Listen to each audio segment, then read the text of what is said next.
नमस्कार सर्वांना. तिळाची कुरडई बनवायची आहे. त्यासाठी 2 किलो गहू घेतलेले आहेत. गहू चांगले धुवून घ्यायचे 2-3 पाण्याने. गहू चांगले धुवून घेतलेले आहेत.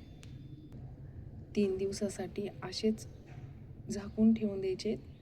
मी उन्हामध्येच ठेवून देणार. 3 दिवस झालेले आहे गव्हाला.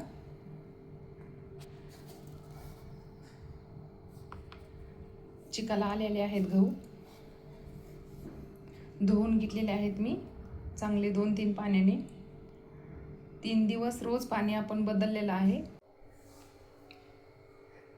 2 किलोच गहू आहेत. मिक्सरवरती चीक घेणार आहे.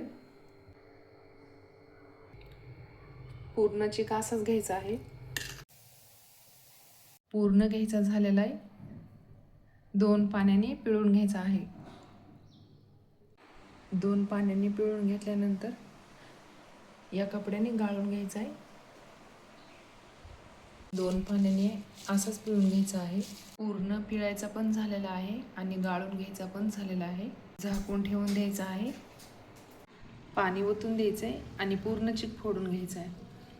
पूर्ण पाणी ओतून दिलेलं आहे. आता पूर्ण चीक फोडून घ्यायचा आहे. चीक फोडायचं झालेलं आहे. एक भांड्याला थोडासा कमी आहे, तर आता आपल्याला पाणी एक भांडं, ह्याच भांड्याने एक भांडं पाणी घ्यायचं आहे. अर्धा किलो तीळ घेतलेले आहेत. व्यवस्थित करून घेतलेले आहेत. तीळ चिकामध्ये टाकून घ्यायचे आहेत. पूर्ण मिक्स करून घेतलेलं आहे चिकामध्ये तीळ.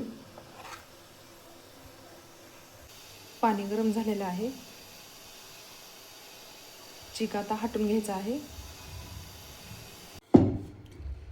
चवीनुसार मीठ टाकलेलं आहे मी. या चाटूच्या सहाय्याने चिक हटून घ्यायचा आहे.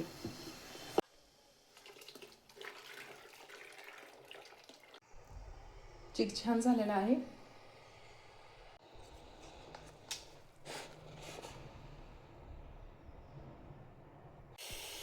चांगलं शिजून द्यायचं आहे.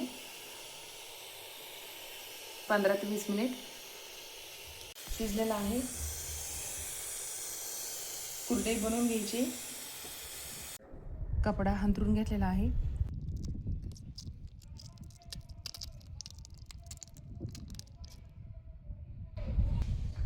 अशाच बनवून घ्यायच्या आहेत. पूर्ण कुरडई बनवायची झालेली आहे.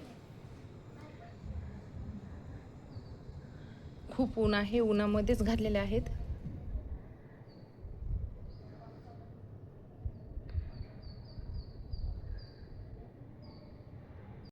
तयार झाली तिळाची कुरडई. 2 दिवस उन्हामध्ये चांगली वाळून दिलेली आहे.